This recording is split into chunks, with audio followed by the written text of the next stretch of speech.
좋으신 하나님 감사합니다. 저희가 주님 앞에 말씀 나눌 수 있도록 인도해 주심에 감사합니다.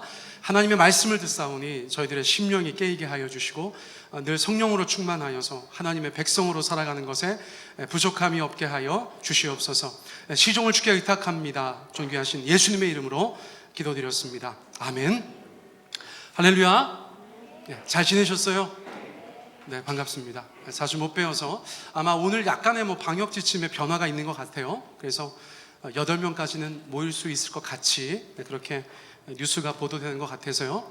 우리 목장별로 조금 기지개를 켜시고 소그룹으로 모이셔서 그렇게 교제할 수 있는 그런 기회가 되었으면 좋겠습니다. 이 시간 저희가 주님 앞에 누가복음 말씀 계속 나누겠는데요. 오늘은 붙잡는 이유, 떠나는 이유라는 제목으로 누가복음 4장 42절로 44절까지의 말씀 나누겠습니다. 참고로 지난주와 같은 본문입니다. 우리 함께 읽습니다. 시작. 날이 밝음에 예수께서 나오사 한적한 곳에 가시니 무리가 찾다가 만나서 자기들에게서 떠나시지 못하게 만류하려 하매 예수께서 이르시되 내가 다른 동네들에서도 하나님의 나라 복음을 전하여야 하리니 나는 이 일을 위해 보내심을 받았노라 하시고 갈릴리 여러 회당에서 전도하시더라. 아멘. 제가 지난주에 말씀을 전하였습니다. 같은 본문 가지고 말씀 전할 때 예수님께서 굉장히 어려운 일을 감당하시고 또 그만큼 중요한 일을 앞두고 계시면 늘 한적한 곳에 가서 하나님과 깊이 교제하시는 모습을 성경이 저희 가운데 보여주고 있다. 제가 그 말씀을 드렸어요. 그런데 단순히 기도하는 것만을 제가 부각시키지 않고 인간이라는 것이 영혼, 육을 가지고 있는데 그런 복잡하고 어려운 사역의 시간마다 우리 하나님께서 예수님에게 부어주시는 전인적인 회복을 예수님께서는 의도하셨다. 제가 그것을 말씀드린 것입니다. 자, 그러므로 우리가 이 땅을 살아갈 때 각자 영과 혼과 육의 관리가 잘 되어야 한다. 날마다 주님 앞에 재충전하지 않고서는 우리가 이 땅을 살아갈 수 없다. 제가 그런 요지를 가지고 말씀드렸었어요. 자, 특별히 치유에 대해서 강조하는 그런 메시지 이후에 제가 그런 말씀을 또 전하게 되었었습니다. 저희 어머니께서 지금 관절 수술하시고 이제 병원에 입원해 계신데 제가 지난주에 병문안을 갔습니다. 병문안 갔는데 이제 4인실이에요. 4인실. 그러니까 저희 어머니께서 가장 양호하신 환자시고 나머지 3분은 조금 저희 어머니보다는 중증 환자신데 그 중에 한 분께서 권사님이신데 전혀 움직이지 못하세요. 너무나 크게 넘어지셔가지고 허리 다치셨나 본데 말씀만 하세요. 팔다리가 아주 부자연스러운 그런 상태신 거예요. 근데 권사님이신데 이사 가시는 바람에 교회가 좀 떠서 신방월 목사님이 없던 차에 제가 저희 어머니 문병 갔을 때 저희 어머니가 가서 기도 좀 해줘라 그렇게 말씀하셔서 제가 가서 교제하고 나서 기도를 해드리는데 권사님 어디가 가장 힘들고 어려우세요? 그랬더니 꼼짝달싹 못하는 것은 이루 말할 수가 없는데 목사님 이런 말씀 드려서 조금 민망하지만 제가 지금 변을 못 보고 있다고. 여러분 그것이 얼마나 큰 어려움입니까? 그렇죠? 물론 저같이 대장이 안 좋은 사람은 그런 걸 몰라요. 저는 변비 좀 있었으면 좋겠어요. 너무 과민성 대장이라 좀 어려움 겪을 때도 있거든요. 그런데 어쨌거나 이 권사님께서 지금 수술하고 나서 너무나 오랫동안 화장실에 가서 그 일을 못 보니까 너무 힘들다고 얘기하시는 거예요.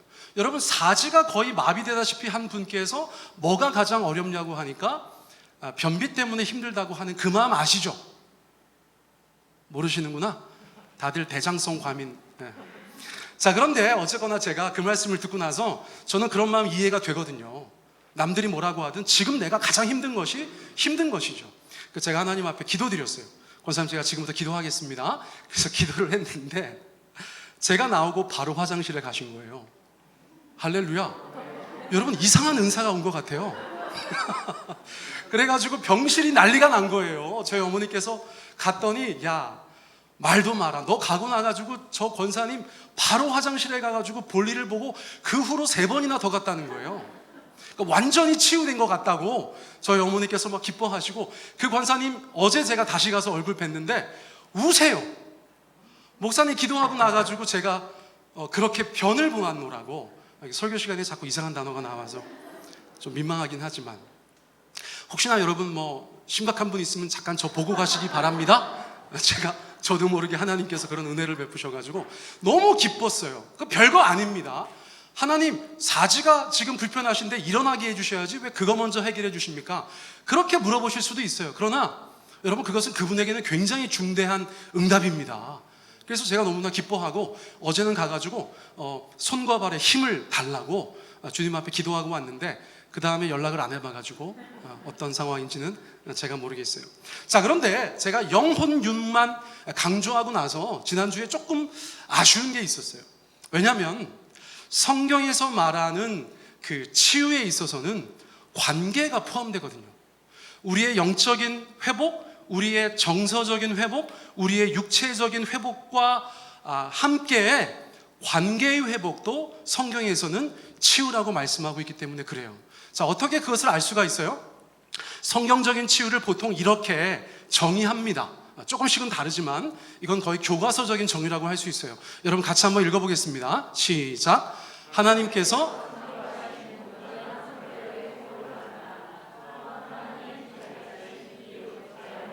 관계의 회복과 조화를 포함한다.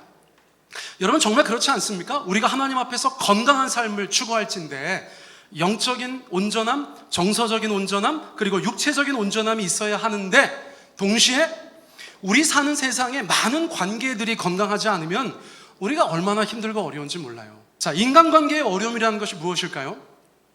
자, 그냥 제가 적어보았습니다. 어디서 베껴 적은 것이 아니고 제가 가만히 앉아서 생각을 해보았는데요, 이게 딱 맞지는 않을 수가 있어요. 자, 1번 한번 읽어보시겠습니다. 시작. 인간에 대한 이해 부족. 자, 인간에 대한 이해 부족이라는 것은 너와 내가 포함되어져 있는 것이에요. 정말 관계 중에서 많은 관계가 있지만 사람 간의 관계를 저희가 가장 어렵다고 고백하는데, 어떤 어려움이 있을까? 내가 나를 잘 모르는 것이죠. 그리고 내가 다른 대상들을 잘 모르는 것입니다. 인간이 어떤 존재인지에 대해서 저희가 이해가 부족하기 때문에 사람을 대하는 것에 있어서 많은 어려움이 있는 것이 아닌가, 그런 생각이 들어요. 자, 두 번째 한번 읽어보시겠어요? 시작. 교육과 훈련의 부재. 여러분, 어릴 적부터 자라시면서 인간관계 잘하는 것에 대해서 가정에서나 학교에서 배워보신 적 있으세요? 저희가 그런 형태의 교육을 받지 못합니다. 또 훈련 받으신 적 있으세요? 없어요. 저도 돌아보니까 없어서 적어놓은 것입니다. 교회나 좀 다녀야 저런 비스무리한 얘기 조금 하지만 그렇다고 해서 전문적인 거 아니고, 우리가 다 각자 도생하면서 인생을 살아가면서 인간관계의 이런저런 노하우를 깨닫는 것을 추구했지, 무엇인가 가르치고 배우고 그것에 대해서 훈련한 그런 경험이, 기억이 없다는 것이에요. 자, 세 번째 읽어보시겠어요? 시작. 대상과 상황의 다양성. 얼마나 많은 대상들이 있는지 몰라요. 초등학교 때 겪었던 애들, 중학교 가면 또 다른 애들이 있고, 또 고등학교 가면 다른 애들이 있고, 대학 가면 또 다른 친구들이 있고, 남자들 같은 경우는 군대 가면 생전 못 보던 사람들을 또 만나요. 여러분, 저는 군대 가가지고 조직폭력배하고 같은 부대에 있었어요. 여러분, 배 타던 애들, 새우잡이 타던 애들하고 같이 있었어요. 우리가 이해하는 그 대상과 그 모든 것들을 따라잡기가 너무 힘들어요. 우리 자매님들, 형제님들 결혼하시고 나서 시댁이나 처가에 갔을 때 새로운 대상들, 새로운 문화들을 저희가 맞닥뜨리지 않습니까? 그 모든 것들이 얼마나 큰 과제인지 몰라요. 그런데 사람에 대해서 어느 정도 적응이 됐다고 해도 상황이 달라지는 것을 어떻게 합니까? 똑같은 사람이 세월이 지나면서 전혀 다른 상황에서 내가 전혀 다르게 대하여야 하는 사람이 된다는 것이죠. 또 지금 시대가 어려운 것도 있어요. 시대가 변했는데 어떻게 변했는가? 비대면 온라인 시대가 된 것입니다. 저는 지금 저희 자녀 세대가 무척이나 걱정이 돼요. 애들이 그렇지 않아도 가상현실 속에 머물 때가 많은데 현실 세계가 비대면 온라인으로 전환되고 있잖아요. 예배도 저희가 온라인 예배를 엄청 많이 드렸잖아요. 그런 모든 것들이 자라나는 아이들에게는 조금 부정적인 영향을 주지 않을까, 그런 생각을 합니다. 여러분, 앞서 제가 가상현실 잠깐 언급했는데 가상현실이 저희들의 생활에 다가와 있어요. 제가 얼마 전에 어떤 매체를 통해서 영상을 봤는데 젊은 아내가 먼저 돌아갔어요.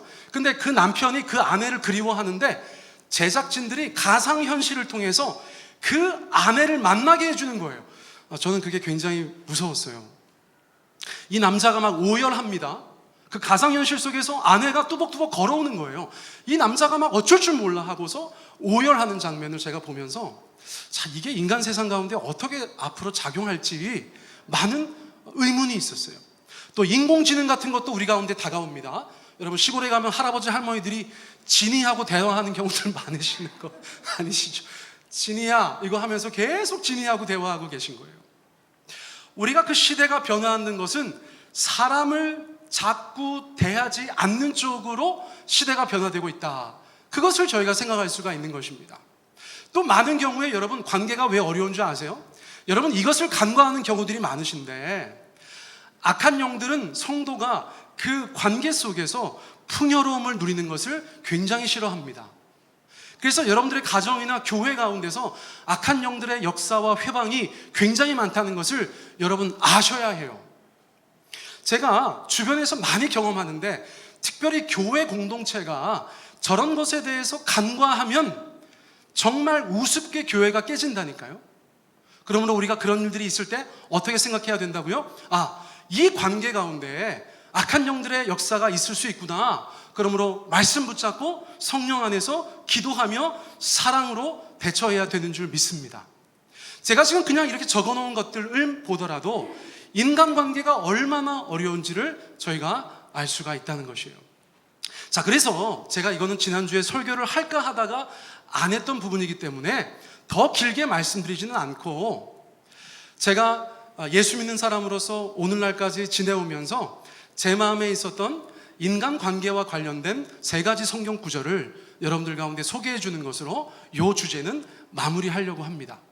자, 너무나 디테일하지 않습니다. 그냥 제가 지금까지 교회 다니면서 이런 것을 통하여서 관계에 적용하면 되겠구나 그렇게 생각했던 것입니다. 특별히 제가 이제 목회하면서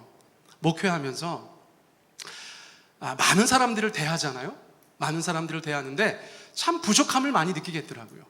그래서 이 말씀들이 저한테 어쩌면 더 깊이 다가왔는지도 모르겠어요. 자, 여러분들께도 도움이 되시기를 바랍니다. 자, 먼저 에베소서 4장 3절 우리 같이 한번 읽습니다. 시작. 평화에 매는 줄로. 자, 성령께서 우리 가운데 하나 되게 하신 관계가 있다는 것이에요. 대표적으로 2가지를 이야기하자면 어떤 것과 어떤 것이 되겠습니까? 우리 성도님들께서 한번 대답해 보시겠어요? 자, 첫째는 가정이라고 얘기할 수 있어요. 그렇죠? 이거를 부인할 분이 어디 있겠어요? 또 예수 믿는 사람들은 교회라고 얘기할 수 있어요. 이 2가지는 사실은 가족이라는 공통점이 있어요. 우리가 가정이라고 하는 것은 혈연으로 묶인 가정이고 교회라고 하는 것은 예수님의 피로 묶인 가정이라고 할 수 있습니다. 확장된 가정의 개념이에요. 확장된 가족 개념입니다. 그러므로 교회 다니시는 분들, 예수님을 주로 고백하는 신자들은 이 2개의 공동체에 대해서 이 말씀을 가지고 순종하셔야 된다고 믿습니다. 물론 쉽지 않습니다. 우리가 때로는 실패할 수도 있어요. 그러나 이 말씀이 우리 가운데 대전제가 되어야 한다는 것에는 변함이 없다는 것입니다. 저도 목회하면서 여기 계신 분들께서는 지금 저랑 사이가 나쁜 분이 없어요. 할렐루야. 왜 너 인상 쓰냐? 지원이 목사님 싫어? 아니지. 버릇이구나. 자꾸 눈을 찌끄거리는구나. 자, 어쨌거나 지금 저랑 너무 분란 있는 분들 같았으면 교회에 못 다니시겠죠. 자, 그런데 그동안 그런 사람이 있었을까요? 없었을까요? 여러분, 교회 개척하고 나서 저랑 싸우고 교회 나가신 분이 없어요. 다들 안 믿는 눈빛이신데? 여러분, 제가 저 말씀을 저에게 있어서 굉장히 중요한 관계의 성경 구절로 붙잡고 있기 때문에 그렇습니다. 여러분, 주께서 허락하신 관계들, 그 중에서 가장 소중한 관계일수록 힘써 지키셔야 되는 줄 믿습니다. 이것이 우리 가운데 대전제가 되어야 된다는 것이에요. 힘써 지킨다는 것이 무엇입니까? 말 그대로 힘을 다해서 지키는 거예요. 얼마 전에 저희가 큰 어려움이 있었어요. 여러분, 저랑 저희 아내가 굉장히 오래도록 교제했던 부부가 있는데 큰일 날 뻔했어요. 관계가 완전히 박살날 뻔했어요. 여러분, 그 순간에 제가 하나님 앞에 생각했던 구절도 역시나 이 구절입니다. 자, 이 어려움 속에서, 이 큰 어려움 속에서 어떻게 해야 될까? 저 말씀을 붙잡고 기도했어요. 힘써 지켜야 된다. 그래서 여러 가지 면에서 기도하고 마음으로 추스리고 이해하려고 하고 사랑하려고 하고 나도 나의 잘못을 돌아보고 가서 대화하고 그 관계가 다시 원상복구된 것을 여러분들 앞에 고백드릴 수 있어요. 그 관계를 지키는 것은 너무나 힘든 것입니다. 그러므로 우리가 힘써 지켜야 된다는 것이에요. 여러분 이것을 잘 기억하셔야 돼요. 그냥 지켜야 된다는 막연한 생각이 아니라 힘써 지켜야 된다는 것입니다. 자, 그런데 그것이 늘 되는가? 늘 되지 않습니다. 자, 로마서 12장 18절 말씀이 두 번째 원칙이에요. 자, 같이 한번 읽어보세요. 시작. 할 수 있거든 너희로서는 모든 사람과 더불어 화목하라. 다시 한번 읽어보세요. 시작. 모든 사람과 더불어 화목하라. 자, 일반적으로 어떤 것이 강조되어야겠어요? 너희로서는 모든 사람과 더불어 화목하라. 이 말씀이 더 강조될 것이 분명합니다. 우리가 보통 교회 다니면 다들 착한 아이 컴플렉스 비슷하게 있어가지고 많은 사람들에게서 그렇게 좋은 관계를 유지하며 살아야 된다는 생각을 하고 있어요. 그러니까 이렇게 말씀을 보아도 너희로서는 모든 사람과 더불어 화목하라는 말씀이 우리 가운데 먼저 다가오는 것이 사실입니다. 근데 저는 인생을 살다 보니까 또 목회를 하다 보니까 앞에 것이 더 은혜로워요. 할 수 있거든. 첫 번째 대원칙에 있어서 네가 이 말씀을 붙잡고 힘써 지키려고 최선을 다했는데 그럼에도 불구하고 네가 할 수 없거든. 더불어 화목한 것에 있어서 하나님께서도 조금은 우리 가운데 양해해 주시겠다는 말씀이죠. 여러분, 하나님은 우리를 아세요. 우리가 세상 모든 사람들과 다 화목하게 지낼 수 없다는 것을 하나님도 아세요. 그래서 if possible, 만약에 네가 가능하다면 그렇게 해라 라고 저희 가운데 말씀해 주셨다는 것입니다. 앞에 말씀하고 굉장히 많이 일맥상통하는 면이 있어요. 힘써 지키는 것, 그러나 할 수 있거든의 범위 안에서 그렇게 하라는 것입니다. 여러분, 제가 미국에서 다녔던 교회가 있는데 그 교회가 있는 도시에는 한인교회가 7개 정도 있었어요. 그런데 그 목사님들하고 제가 다 교제를 했었는데 사모님들 얼굴 보기가 그렇게 힘들었어요. 나중에 제가 다니던 교회 목사님한테 여쭤봤어요. 목사님, 이 도시에 있는 교회들 사모님들은 얼굴 보기가 굉장히 힘드네요. 그랬더니 그 목사님께서 나지막하게 말씀하시면서 목사님, 사모님들 중에 대인기피증 가지신 분들이 많아요. 그렇게 말씀하시더라고요. 저 굉장히 놀랐습니다. 여러분, 이민 목회라는 것은 선교가 아니고 순교라는 말이 있어요. 정말 상처받은 사람들이 교회에 막 몰려와가지고 가장 만만한 사람이 누군가? 목사보단 사모인 거야. 그래서 사모한테 막 자기가 할 말 못할 말 다 하고 각 교회마다 사모님들이 대인기피증이 걸릴 만큼 그렇게 정서적으로 어려움을 겪고 있다는 것을 제가 발견하고 제가 목회함에 있어서 사모에 대한 저의 철학을 정립한 거예요. 여러분, 제가 저희 아내를 굉장히 많이 보호하려고 하는 경향이 보이시죠? 그렇게 대답해 주세요. 그렇다고 해야 돼요. 자, 다시 한번 여쭙겠습니다. 여러분, 제가 목회하면서 제가 저희 아내를 굉장히 많이 지키려고 하는 것처럼 보이시죠? 아멘. 아유, 감사합니다. 여러분, 목사는 많은 면에 있어서 하나님께서 뭔가 특별하게 부르시고 은사 부어주신 것이 있다고 저는 믿어요. 제가 부름 받았으니까, 하나님이 저에게 은사 주었으니까. 그런데 여러분, 사모라는 것은 무엇입니까? 그런 목사를 사랑한 어떤 평범한 여자인 거예요. 여기 계신 분들 중에서 전도사 선보라고 하니까 싫다고 한 분들이 있죠? 왜? 집사님 왜 웃으셨어? 아니었어요? 네. 자, 그렇게 여러분들이 거절하여서 그 사모님들이 지금 그 자리에 있는 거예요. 여러분, 우리가 많은 사람들을 서로 지켜줄 수 있어야 돼요. 우리가 서로가 서로에게 하나님의 사랑과 은혜로 그렇게 대할 수 있어야 돼요. 저는 그 철학은 지금도 변함이 없어요. 많은 사모들이 더 다친다는 것을 제가 알기 때문에 그래요. 자, 저와 저희 아내가 목회하면서 늘 기도합니다. 저희 교회를 떠나신 분도 있어요. 저희가 무슨 예수님처럼 그렇게 하지는 못하잖아요. 그렇죠? 그러나 아까 말씀드린 것처럼 할 수 있거든을 100번 정도 하나님 앞에 고백합니다. 선포합니다. 그리고 나서 때로는 내려놓을 때도 있어요. 제가 지금 무슨 말씀 드리는 거예요? 여러분, 제가 그렇게 했다는 것이 강조되어져서는 안 되고요.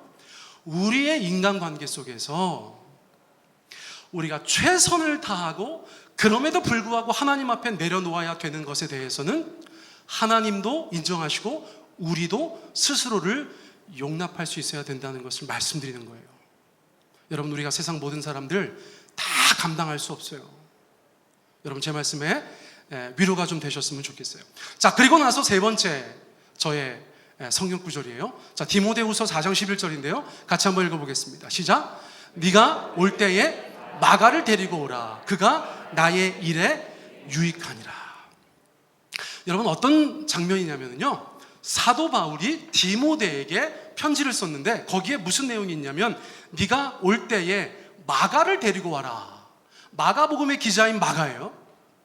그런데 여러분, 사도행전에서 어떤 일이 있었냐면 사도 바울이 아직 날 서 있었을 때 마가라는 젊은 사역자가 너무 마음에 안 들었어요.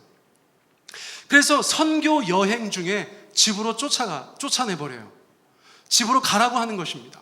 마가도 감당 못하고 가지만 바울도 보내버렸어요. 야, 너 그렇게 할 거면 가. 우리가 충분히 상상할 수 있는 그런 일이 있었을 것이라고 저희가 생각할 수 있어요. 근데 세월이 많이 지났습니다. 여러분, 바울하고 마가하고 좋은 관계였을까요? 좋지 않은 관계였을까요? 말을 좀 바꿔볼까요? 편한 관계였을까요? 불편한 관계였을까요? 불편한 관계였겠죠. 세월이 지나갔습니다. 세월이 지나갔습니다. 바울도 하나님의 사람입니다. 마가도 하나님의 사람입니다. 그 세월 속에 누가 역사하셨습니까? 하나님께서 역사하시는 거예요. 여러분, 우리는 시간을 중요하게 생각해야 되는 줄 믿습니다. 시간은 생각보다 많은 것들을 해결해 주는 면도 있어요. 왜요? 그 시간을 통해서 하나님께서 역사하시기 때문에 그래요. 시간을 좀 두는 것은 필요한 일일 수가 있어요. 그 시간 속에 하나님께서 역사하셔서 그 관계가 불편했다가 편한 관계로 변화되었다는 것입니다. 자, 이제는 사도 바울이 디모데에게 편지 쓰면서 마가 좀 데리고 와라. 내가 마가를 보고 싶다. 그리고 예전에는 나의 사역 가운데 조금도 도움이 되지 않았던 그런 젊은 사역자였지만 이제는 그가 나의 일에 유익한 능력 있는 사역자가 되었다. 관계에서뿐만 아니라 그의 역량에 있어서도 바울에게 인정받는 그런 젊은 사역자가 되었다는 것이에요. 우리가 최선을 다해서 관계들 가운데 하나님께서 말씀하신 것을 힘써 지키고, 그러나 할 수 있는 것과 할 수 없는 것을 스스로 인정하되 그 시간을 통해서 하나님께서 역사하신다는 것을 우리가 하나님 앞에 인정하고 그 시간들을 기다려야 되는 것, 여러분, 그것이 제가 생각하는 크리스찬들의 관계에 대한 세 가지 성경 구절이에요. 여러분들, 이것이 여러분들 삶 가운데도 똑같이 적용되라고 말씀드린 건 아니겠지만 여러분, 힘들고 어려운 관계들이 다 있으실 거예요. 제가 이거는 물어보지 않아도 100%예요.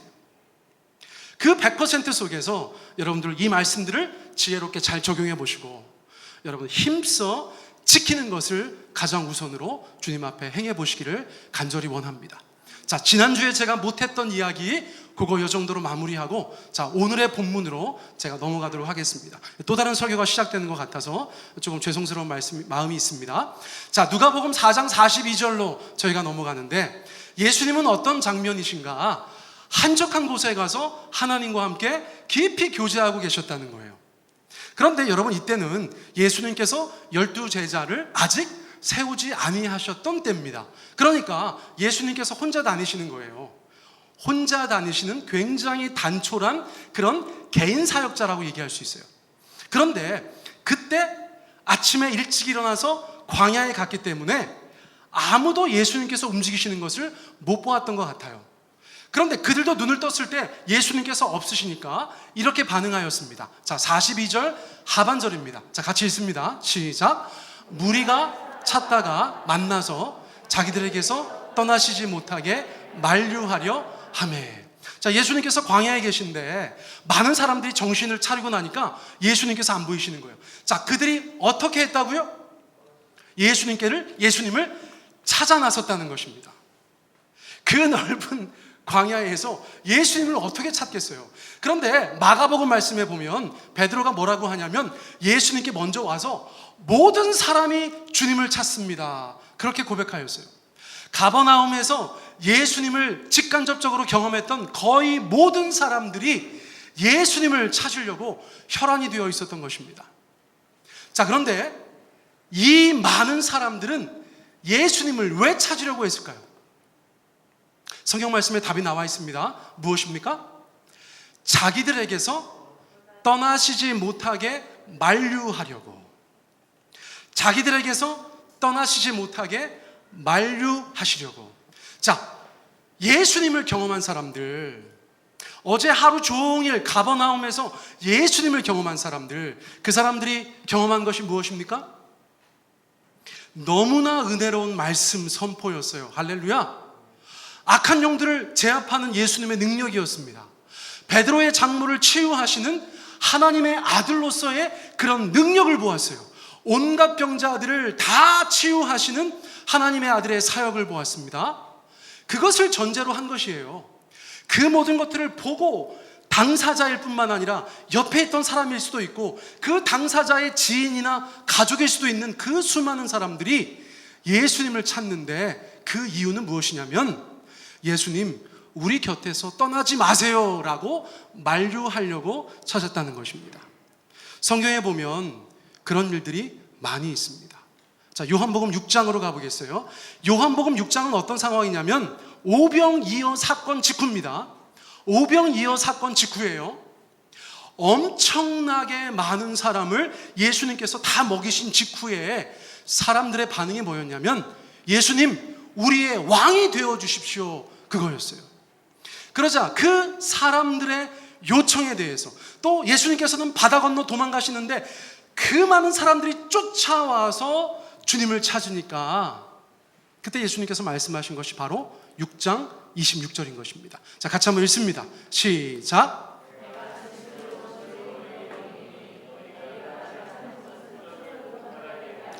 떡을 먹고 배부른 까닭이라. 오병이어 사건에 대한 예수님의 이해는 뭐라고요? 너희가 남자만 5,000명을 먹여서 내가 하나님의 아들인 것을 너희들 가운데 보여주는 그 사인, 그 표적을 보여주었음에도 불구하고 너희들은 그것을 통해서 와, 저분이 하나님의 아들이신가 봐, 우리가 기다리던 메시아 그리스도인가 봐, 그렇게 생각하지 않고 어떤 것에 더 집중했다고요? 와, 이분을 따라다니면 굶지는 않겠다. 여러분, 생각이 거기에 꽂혔다는 것입니다.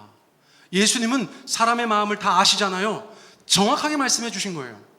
왜 그 무리는 예수님을 따라다니고 예수님이 없어지면 찾고 예수님께 우리의 왕이 되어달라고 하는가? 예수님의 진단, 너희가 떡을 먹고 배부른 까닭이라. 우리가 예수님을 믿는 그 이유는, 우리가 예수님을 찾는 그 이유는 여러분, 저런 이유가 되어서는 안 되는 줄 믿습니다. 여러분, 그러므로 한국교회가 예수님께 기복주의적인 신앙을 가진 것은 저런 군중들의 신앙이라는 것이에요. 예수님은 정확하게 알고 계세요. 한국교회가 복 달라고 지난 수십 년간 주님 앞에 부르짖을 때 복을 주시지요. 그러나 그것을 바르다라고 말씀하시지 않는다는 거예요. 그것을 넘어서야 된다고 말씀하신다는 거예요. 따라오는 사람들 막 혼내거나 쫓아내지 않으시지만 너희가 나를 왜 따라다니는지는 주님께서 분명히 알고 계시다는 것입니다. 여러분, 우리 중에 혹시 예수님께서 그 은혜로운 말씀을 선포하셔서 악한 년들을 내쫓아 주셔서 병을 낫게 해주셔서 먹고 살게 해주셔서 그렇게 예수님을 찾는 자들이 있다면 여러분, 그 신앙의 단계에서 올라가시기를 축복합니다. 여러분, 이것은 굉장히 중요한 것이에요. 자, 그러므로 그들이 예수님을 붙잡는 이유는 대단히 이기적인 이유라고 말씀드릴 수가 있어요. 그런데 예수님께서는 붙잡히시냐 하는 것입니다. 여러분, 예수님께서는 붙잡히시냐 하는 것입니다. 예수님은 안 붙잡히세요. 왜요? 예수님은 지금 가버나움을 떠나야 하는 분명한 이유가 있으시기 때문에 그렇습니다. 자, 누가복음 4장 43절에 예수님께서 이렇게 말씀해 주셨어요. 같이 한번 읽습니다. 시작. 내가 다른 동네들에서도 하나님의 나라 복음을 전하여야 하리니 나는 이 일을 위해 보내심을 받았노라. 자, 중요한 구절입니다. 다시 한번 읽습니다. 시작. 내가 다른 동네들에서도 하나님의 나라 복음을 전하여야 하리니 나는 이 일을 위해 보내심을 받았노라. 여러분, 같이 있으면 좋겠는 사람이 떠나려고 하면 붙잡는 사람은 갑자기 어떻게 하죠? 온갖 언행을 보이죠? 붙잡으려고. 연애할 때 그런 것 좀 해보셨어요? 사랑하는 오빠가 떠나가서 붙잡으려고, 사랑하는 여자가 떠나려고 해서 막 붙잡으려고, 막 더 잘할게, 아니야 내가 진짜 더 잘할게, 막 그런 거 해보셨어요? 분위기 너무 안 좋다. 그렇죠. 우리는 그런 거 한 번도 없죠. 그렇죠? 한 1000명쯤 따라다녀서 이렇게 고른 거죠. 그렇죠? 자, 여러분 있잖아요. 제가 과거에 어디 교회를 떠나게 됐는데 평소에 좀 잘해주시지, 제가 떠난다고 하니까 막 교회 중직들이 와가지고 저한테 막 이것저것 제안하는데 어우, 귀가 솔깃했어요. 남아있을 뻔했어. 사람들은 그런 것입니다. 자, 가버나움의 사람들이 예수님께서 한번 없어지신 것을 짧은 시간에 경험했잖아요. 그렇죠? 예수님이 안 계신 게 너무너무 마음이 안 좋은 거예요. 예수님이 계시면 우리가 은혜로운 말씀도 들을 수 있고 악한 영들이 우리 가운데 들어왔을 때 쫓아내 보내시기도 하시고 내가 아프면 기도해서 낫게 해주시기도 하실 텐데, 그 예수님 내 곁에 계시면 좋을 텐데 없어지셨어요. 그래서 막 찾다가 찾았어. 그러면 예수님께 어떻게 했겠느냐는 것이에요. 가버나움에서 막 그냥 사람들이 막 어떻게 해드릴게요, 저떻게 해드릴게요, 뭐 저희와 함께 있으시면 이렇게 해드릴게요, 온갖 얘기를 다 했을 거 아니에요. 근데 예수님께서는 그것을 이런 지하에 거절하셨다는 것이에요. 왜요? 왜요? 예수님은 떠나야 하는 이유가 있었기 때문입니다. 예수님은 가버나움을 위해서만 보내심 받은 분이 아니신 거예요. 예수님은 온 세상을 위해서 보내심을 받은 분이신 거예요. 그때 당시에는 1차적으로 이스라엘을 위해서 보내심을 받은 분이신 거예요. 갈릴리의 작은 도시 가버나움에 머물면서 그 땅의 백성들만 하나님의 아들의 그 많은 말과 행동의 유익을 받는 것은 하나님의 뜻이 아닌 것입니다. 예수님은 갈릴리를 다니시면서, 예수님은 온 유대를 다니시면서 하나님의 백성들에게 하나님의 나라가 왔다는 것을 말씀하셔야 되고, 내가 너네가 기다리던 그리스도 메시아라는 것을 선포하셔야 되는 분이시라는 것이에요. 주님께서는 다른 동네들에서도 하나님의 나라의 복음을 전하여야겠다, 그리고 나는 그 일을 위해서 보내심을 받았다라고 말하고 그들을 떠나셨다는 것입니다. 예수님의 삶은 어떤 삶이었어요? 굉장히 익숙한 말이죠. 목적이 이끄는 삶이었다는 것입니다. 성부 하나님께서 예수님께 주신 그 목적을 위해서 끊임없이 움직이는 삶을 사신 분이 바로 예수님이셨다는 거예요. 그것은 어디로 가죠? 네, 십자가로 가는 것입니다. 그 목적을 향해서 예수님께서는 조금도 타협하지 않으시고 한 걸음 한 걸음 계속해서 순종하며 성령님과 함께 동행해 나가셨다는 것이에요. 그러니까 이 말씀 바로 다음의 말씀 44절은 저것이 되는 것입니다. 자, 같이 한번 읽어볼까요? 시작. 갈릴리 여러 회당에서 전도하시더라. 하나님의 나라 복음을 다른 사람들도 들어야겠기에, 예수님께서 그 사명을 위해서 이 땅에 오셨기에 예수님은 그 발걸음을 멈출 수 없으셨다는 거예요. 사랑하는 성도 여러분, 여러분들 중에서 신앙의 차이가 다 있지만 어떤 분이 정말로 예수님을 자신의 주님으로 고백하면서 내가 주님을 위해서 살아갈 마음이 있는 분이라면 여러분들의 삶의 목적과 사명을 분명히 하시기를 축복합니다. 그것을 위해서 온 세상이 달려들어서 나를 붙잡고 만류해도 우리는 그 길을 가야 하는 줄 믿습니다. 우리가 세상에서 만나는 많은 사람들, 우리가 교제하는 많은 사람들이 저 목적을 이해합니까?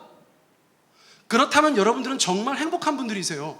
그러나 대부분의 경우는 함께 믿는 사람들이 아닐지언정 그분들이 우리의 삶의 그러한 목적과 사명을 이해할 리 만무하다는 것이에요.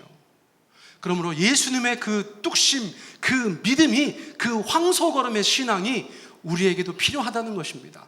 자, 그 길을 함께 가는 사람들이 누굽니까? 여러분, 이 신자 공동체의 형제 자매들인 것입니다. 우리 지체들인 것인 줄 믿습니다. 나만 그 길을 가려고 하면 너무나 힘들고 외롭잖아요. 우리가 함께 가는 것이에요. 우리가 함께 가는 것입니다. 나중에 예수님께서는 제자들을 세우셔서 그 일을 함께 도모하시는 것도 저희가 보게 되는 것입니다. 여러분, 여러분들의 삶에 하나님께서 뜻하신 그 목적을 여러분 분명히 아시기를 바라요. 그리고 각자 가운데 주신 그 사명, 색깔은 다르고 모양도 다르고 그 여러 가지 크기도 다르겠지만 여러분, 예수님을 주로 고백하는 사람들에게는 모두 우리의 사명이 있다는 사실을 저는 확신하고 있습니다. 여러분, 그 사명의 길 우리 함께 주님 앞에 나아가게 되기를 원해요. 자, 이 말씀을 묵상하면서 제가 들었던 생각이 있었어요. 우리의 신앙이 성장하면 자연스럽게 변화되어지는 인식이 있다는 것입니다. 자, 1번 한번 읽어보세요. 자, 시작. 어릴 때 처음에 교회 가면 내 하나님이 굉장히 많이 부각됩니다. 내 안에서 내 하나님이 굉장히 많이 부각돼요. 나의 하나님, 나의 예수님, 나의 성령님, 그것이 굉장히 부각됩니다. 선택받았다는 기쁨, 하나님이 나를 사랑하신다는 그 사랑받음의 그 기쁨 때문에 그런지 모르겠는데 나라는 것이 부각돼요. 근데 여러분, 세월이 지나면서도 계속 그런 분 계세요? 여러분, 잘하셔야 되는 줄 믿습니다. 여러분, 성장하시고 성숙하셔야 되는 줄 믿습니다. 마태복음 6장 9절에서 예수님께서 주기도문 가르쳐 주시면서 뭐라고 말씀하시는가? 그 주기도문은 예수님의 삶과 사역에 있어서 가장 핵심적인 가르침이 정말 완전히 압축되어져 있는 기도문일진데 거기에서 예수님께서 저렇게 말씀하셨다는 거예요. 자, 같이 한번 읽습니다. 시작. 그러므로 너희는 이렇게 기도하라. 하늘에 계신 우리 아버지요. 자, 무엇이 눈에 들어오세요? 우리 아버지라는 말이 들어온다는 것입니다. 우리 아버지라는 말. 아이를 셋 키웠더니 여러분, 어릴 때 내 아빠야, 내 엄마야, 둘이 싸우더라고요. 첫째랑 둘째는 3살 차이 나니까 서로 말이 통할 때 옥신각신하고 티격태격 하는데 뭐 때문에 싸우는가? 내 아빠, 내 엄마인데 왜 네가 와가지고 안겨있느냐를 가지고 싸우더라고요. 근데 지금 이제 19살 되고 16살 됐습니다. 첫째랑 둘째가. 지금도 그런 것 때문에 싸우면 제가 심각하게 고민하겠죠? 여러분, 그것이라는 거예요. 성장과 성숙은 그런 것이라는 거예요. 어릴 때 예수님 만나면 나의 예수님이 맞습니다. 할렐루야. 그런데 시간이 지나면 지날수록 어떤 것이 보이냐면 나의 예수님이신데 집사님의 예수님이신 거예요. 나의 예수님이신데 장로님의 예수님이신 거예요. 나의 예수님이신데 형제님과 자매님의 예수님이시라는 것을 우리가 완전히 알게 되는 것입니다. 여러분, 이것은 굉장히 큰 차이가 있어요. 그러면 나만 주님 앞에서 어떤 은혜를 누리는 것에서 더 넓게 보는 것이죠. 우리가 주님 앞에서 어떤 은혜를 경험하고 우리가 주님 앞에서 어떤 말씀을 받고 우리가 주님 앞에서 어떻게 기도하고 우리가 주님 앞에서 어떻게 성장하고 성숙하며 하나님의 일을 감당하는 것에 힘을 얻게 된다는 것입니다. 여러분, 여러분들의 마음속에 있는 나의 하나님이라는 생각이 우리 하나님으로 나아가게 되시기를 축복합니다. 자, 두 번째 말씀드리고 싶은 것은 뭐냐면 신앙이 성장하면 성장할수록 하나님의 마음을 헤아리게 된다는 것이에요. 자, 빌립보서 2장 5절입니다. 같이 읽습니다. 시작. 너희 안에 이 마음을 품으라. 곧 그리스도 예수의 마음이니. 너희 안에 이 마음을 품으라. 곧 그리스도 예수의 마음이니. 자, 효도 중에 가장 큰 효도가 뭔지 아세요? 제가 고등학교 때 윤리책에서 봤었는데 기억이 납니다. 효도 중에 가장 높은 효도, 그것은 부모의 마음을 헤아려서 그대로 하는 양지라는 효도예요. 저만 기억하고 있어요? 그렇죠. 여러분들은 국영수 하셨으니까 저만 윤리한 거예요. 그렇죠? 네. 여러분, 우리가 그런 고사가 있죠. 어떤 어머니를 모시는 아들이 있었는데 동네에서 효자라고 아주 그냥 소문이 나서 어떤 사람이 가봤더니 엄마가 집안일을 다 하고 있더라. 그래가지고 무슨 효자냐고 나이 드신 어머니 일시키고 있더라고. 그래서 나중에 알아보니까 그 어머니가 그것을 정말로 원하셔서 집안일을 허락해드렸다는 것에서 양지가 출발한 것이에요. 여러분, 우리가 신앙이 성장한다는 것은 무엇입니까? 우리가 하나님 앞에 효도한다는 것은 무엇입니까? 여러분, 하나님의 마음을 헤아려 드리고 그 하나님의 뜻대로 행하는 자가 되는 것이에요.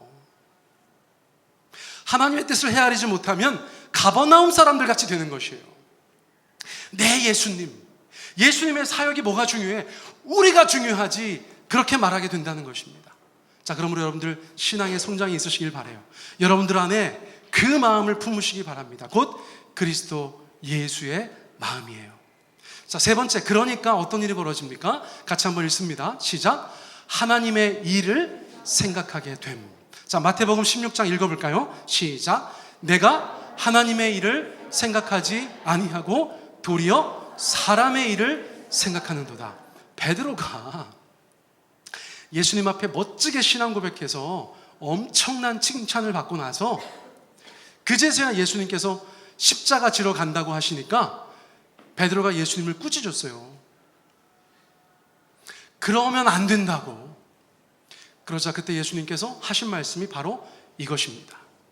자, 베드로는 어떤 것을 생각했어야 되는데 지금 무엇을 생각하고 있는가? 베드로는 마땅히 하나님의 일을 생각했어야 되는데 사람의 일을 생각하고 있다는 것입니다. 많은 경우에 신앙이 아주 어린 분들은 사람의 일을 더 많이 생각할 수밖에 없어요. 그런데 신앙이 자란다는 것은 무엇인가? 점점 하나님의 일을 생각하게 되는 것입니다. 하나님의 나라의 일을 생각하게 되는 것입니다. 자, 그러므로 여러분들 마음속에 그 보이지 않는 변화가 있는지를 보시라는 거예요. 나는 여전히 지금 사람의 일만 생각하고 나 먹고 살 일, 신앙을 통해서 어떻게 하면 내가 유익을 얻을까? 그런 것만 생각하고 있다면 여러분들은 여전히 더 자라가셔야 되는 분일 수 있어요.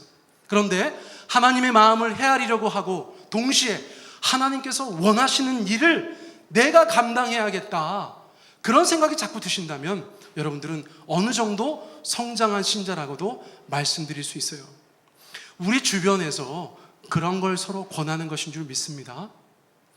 우리 모두가 다 그런 자리에 머물러서 성장하려고 하는 사람들의 발목을 잡는 것이 아니라 우리 모두가 함께 성장하기 위해서 주님 앞에 그렇게 힘을 내어서 한 걸음 한 걸음 더 나아갈 때 세종배단이 교회라는 이 공동체가 사람의 일보다 하나님의 일을 더 많이 생각하는 그런 교회 공동체가 될 줄 믿습니다.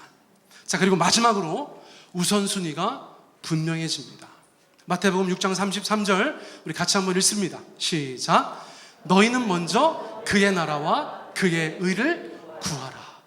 어떤 것이 먼저인가를 이제는 생각하게 돼요. 그리고 정말로 성숙한 사람은 체득되어져 있어요. 여러분, 몸이 기억하고 있는 것이에요. 그래서 인생을 살아가면서 너무나 자연스럽게 먼저 구해야 될 것을 알고 행하게 되는 것입니다. 하나님께서 무엇을 원하실지, 하나님의 일은 어떤 것인지, 그것이 계속해서 우리 안에서 훈련되어졌기 때문에, 순종되어졌기 때문에 어떤 상황이 닥치면 자동적으로 하나님께서 원하시는 일들을 감당할 수 있는 그런 수준의 성도가 된다는 것이에요. 사랑하는 성도 여러분, 저희가 이 시간 주님 앞에 기도드리기를 원합니다. 자, 어떤 것을 가지고 기도하기 원하는가? 여러분, 가버나움 사람들이세요? 예수님께서 떠나시려고 할 때 하나님의 나라의 복음을 위해서, 주님의 사명을 위해서 떠나시려고 할 때 너무나 이기적이고 육신적인 이유를 가지고 그 예수님 붙잡으려고 하는 그런 어린 신앙을 가지고 계신 분들이냐는 거예요. 오늘 함께 나누었던 말씀처럼 여러분, 주 안에서 자라가셔야 되는 줄 믿습니다. 가장 먼저 여러분 무엇 하셔야 돼요? 하나님에 대한 우리의 인식이 달라져야 돼요. 내가 받은 은혜, 여러분 다른 사람도 받아야죠. 내가 받은 은혜, 내가 경험한 예수님, 다른 사람도 경험하게 해야죠. 그 예수님, 그들의 삶 가운데도 역사하시도록 기도해야죠. 세상에 있는 사람들을 주님께로 데려와서 예수님 만나게 해드려야죠. 하나님의 마음이 무엇인가 우리가 헤아리려고 성경을 더 보아야죠. 성령님께서 우리 가운데 무엇을 말씀하시는지 기도를 통하여서 분별해야겠죠. 그리고 하나님의 일을 더 먼저 생각하는 그런 신자가 되어야겠죠. 우선순위가 우리 가운데 분명하게 세워지는 그런 신자가 되어야 되는 줄 믿습니다. 여러분, 이 시간 우리가 그거 가지고 기도할 거예요. 하나님 아버지, 우리가 주님 앞에서 그렇게 성장하게 하여 주십시오. 그러므로 나도 하나님의 나라의 복음을 증거하고 하나님께서 우리 가운데 말씀하시는 그 사명을 따라 살아가는 그런 귀한 주님의 아들, 주님의 딸 되게 하여 주십시오. 우리 한 3, 4분 정도 각자의 기도 제목을 가지고 우리 주님 앞에 함께 기도하며 나아가겠습니다. 함께 기도합니다. 사랑의 주님 감사합니다. 이 시간 우리가 주님 앞에 이 말씀을 가지고 기도합니다.